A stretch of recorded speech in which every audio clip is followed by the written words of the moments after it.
नमस्कार दोस्तों।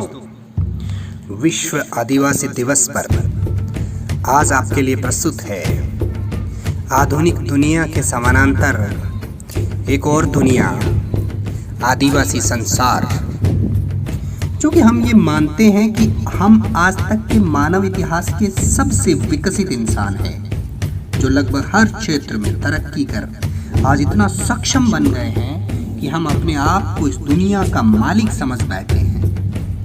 मालिक ऐसा कि हमने इस ग्लोब की इंच इंच भूमि और यहाँ तक कि सभी इकोस्फीयर्स पर अपना मालिकाना हक और पट्टेदारी का दावा ठोक रखा है।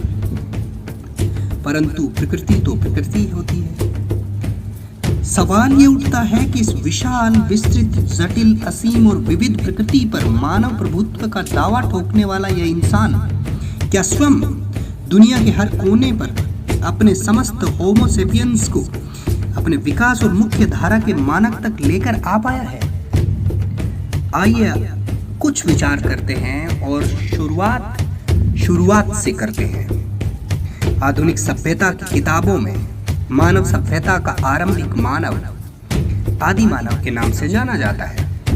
परंतु जिस आदिमता की बात हमें इतिहास की पुस्तक में कल की बात कहकर पढ़ाई जाती है, वही आदिमता भूगोल की पुस्तक में वर्तमान है। एक ऐसा वर्तमान जो मानवीय विकास और प्रगति को ठेंगा दिखाता है। ये वो लोग हैं जो इस सभ्य इंसान को करीब फटकने तक नहीं देते। संयुक्त राष्ट्र संघ जैसी विश्व पंचायत बनाकर हमने सकल और समग्र विश्व को एक मंच पर बैठाने का दावा तो किया, पर आज भी कुछ ऐसे मानव इस धरती पर रहते हैं जिन्हें हमसे कोई लेना देना नहीं। विश्व आदिवासी दिवस पर आज हम बात करेंगे उन अनकॉन्टैक्टेड ट्राइब्स के बारे में जो हमारे समानांतर अपनी एक दुनिया बसाए हुए हैं। एक ऐसी दुनिया जो किसी भी एंगल से हमारे जैसी नहीं है और किसी भी कोण पर हमारी दुनिया के संपर्क में नहीं है। सबसे पहले बात करते हैं अमेजन के जंगल की। आज दुनिया में अपनी तरक्की का डंका बजाने वाले अमेरिकी महाद्वीप में ब्राजील के करीब एक विशाल क्षेत्र है जो वर्षा वनों के लिए प्रसिद्ध है। तकरीबन 70 लाख वर्ग किलोमीटर में फैले इस वन में तकरीबन 113 किस्म की मानव प्रजातियां पाई जाती हैं। इसमें 27 जनजातियां कंफर्म कर दी गई है। ये ऐसे मानव है जो किसी भी हाल में हमारे संपर्क में नहीं आना चाहते। जितनी दूरी कश्मीर से कन्याकुमारी की है, वे लोग आधुनिक युग के स्टैच्यू ऑफ लिबर्टी से लगभग उतनी ही दूरी पर अपनी लिबर्टी और अपनी मौज के साथ निवास करते हैं। दुनिया की सबसे बड़ी वाणिज्यिक मंडियों में से एक ब्राजील से थोड़ी दूर रहने वाले ये लोग पूर्णतः आत्मनिर्भर और स्वावलंबी है। अमेजन का जंगल अपने आप में एक अनप्रेडिक्टेबल जलवायु वाला प्रदेश है, जहां पल में घनघोर बादल और भारी बारिश और अगले ही पल एकदम साफ और सूखा हो जाता है। वहां कंद मूल और जंगली जानवरों पर निर्भर रहने वाले इन लोगों की जीवन शैली आज भी एकदम सामान्य और सरल है। अत्यधिक आर्द्र और वर्षा से आच्छादित इस प्रदेश में घने जंगलों के बीच रहने वाले इन आदिवासियों के लिए जीवन में चुनौतियां कदम कदम पर आती हैं। मौसम की मार, जंगली जानवर, मच्छर, जहरीले कीट पतंगे और जानवर तथा घातक परिस्थितियों से लड़ने के साथ साथ पिछले कुछ दशकों में दक्षिणी अमेरिकी जमींदारों और दलालों ने इस जंगल पर नजर डाली तो पूरा का पूरा इलाका साफ कर इनके घरों को और छोटा कर दिया गया तथा इनकी कठोर जीवनचर्या को कठोर से कठोरतम बना डाला। फिर भी ये लोग बड़ी जिंदा दिली के साथ सिर्फ और सिर्फ रॉ जीवन जीने में सदियों से कामयाब रहे हैं। इन्हें यहाँ बिजली, सड़क, पक्के मकान, यातायात और सुविधाओं की आवश्यकता कभी पड़ी ही नहीं और आज तक इन्हें किसी कार्यालय के आगे या सड़क पर विभिन्न मांगों को लेकर नारे लगाते हुए कभी देखा नहीं गया। और अब बात करते हैं उत्तरी सेंटिनल द्वीप की। भारत के अंडमान निकोबार द्वीप श्रृंखला में एक छोटा सा द्वीप जो आधुनिक दुनिया में मौत के टापू के नाम से मशहूर है, और वो इसलिए क्योंकि यहाँ के निवासी सेंटिनलीज इतने भीषण और खतरनाक है कि यहाँ इनकी मर्जी के बगैर लिटरली कोई परिंदा पर मार नहीं सकता। अपने ऊपर से गुजरते विमानों को या तो पत्थरों और आग के गोलों से गुजरने से रोकते हैं, या उन्हें अपने लंबे तीरों से ऐसा भेदते हैं कि दोबारा से उनके इस टापू के ऊपर से किसी के गुजरने की कोई जरूरत नहीं होती। तकरीबन 60,000 सालों से अपनी शर्तों और अपने तौर तरीकों पर बस रही इस ट्राइब को लॉस्ट ट्राइब के नाम से जाना जाता है, क्योंकि आधुनिक मानव ने से इनका नज़दीक या दूर का कोई नाता नहीं है। सन 2004 में आई सुनामी में अंडमान निकोबार में हुई तबाही को देखते हुए सेना का एक हेलीकॉप्टर इन लोगों की खोज खबर हेतु भेजा गया तो इन्होंने उस पर तीरों से ऐसा जोरदार हमला किया कि हेलीकॉप्टर को वहां से जल्द ही निकलना पड़ा। 2018 में इनकी जनसंख्या 39 मानी गई थी, लेकिन यह कोई विश्वसनीय आंकड़ा नहीं है। ऐसा माना जाता है कि इनकी संख्या 400 तक हो सकती है। उनके जीवनचर्या और जीवन शैली को जानना लगभग असंभव है, क्योंकि ये लोग अपने करीब किसी को फटकने तक नहीं देते।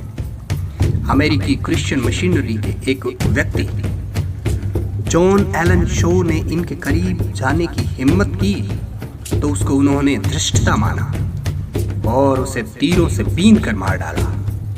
कहते हैं कुछ नाविक भटक कर उस द्वीप पर चले गए थे, पर सेंटिनल्स के हाथों से बचकर जिंदा नहीं लौट पाए। अपने द्वीप पर किसी भी बाह्य की उपस्थिति से सेंटिनल्स के इस परहेज को देखते हुए भारत सरकार ने भी इस द्वीप पर किसी भी बाह्य व्यक्ति का जाना गैर कानूनी माना है और उसे प्रतिबंधित कर दिया गया है। साथ ही साथ यह भी स्वीकार किया गया है कि इन लोगों पर कोई भी बाह्य सरकार किसी भी तरह का कोई मुकदमा नहीं चला सकती। और अब बात करते हैं मसाई जनजाति की। केन्या के करीब सवाना के घास के मैदानों में रहने वाले ये पशुपालक आदिवासी अपने लाल कंबल और रंग बिरंगी ढाल के लिए जाने जाते हैं, और इनकी छेल छबीली ढाल तो कीनिया के अपने ध्वज पर है।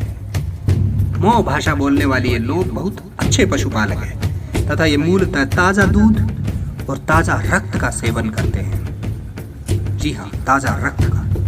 इनके यहाँ जवान होने की प्रमाणिक परीक्षा होती है, जिसमें जवान को एक शेर का शिकार करना पड़ता है।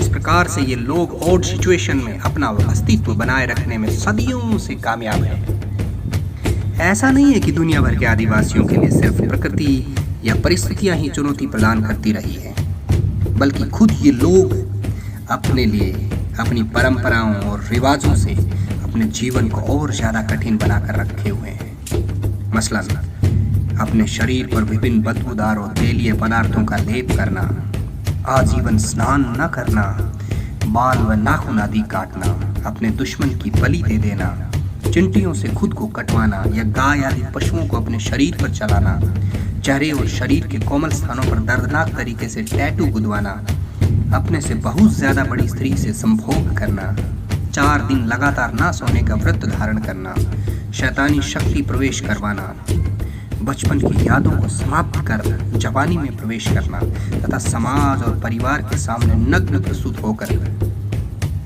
अपने युवा अवस्था का परिचय देना आदि कुछ ऐसी परंपराएं हैं जो उनके जंगली जीवन को और जंगली बनाती है।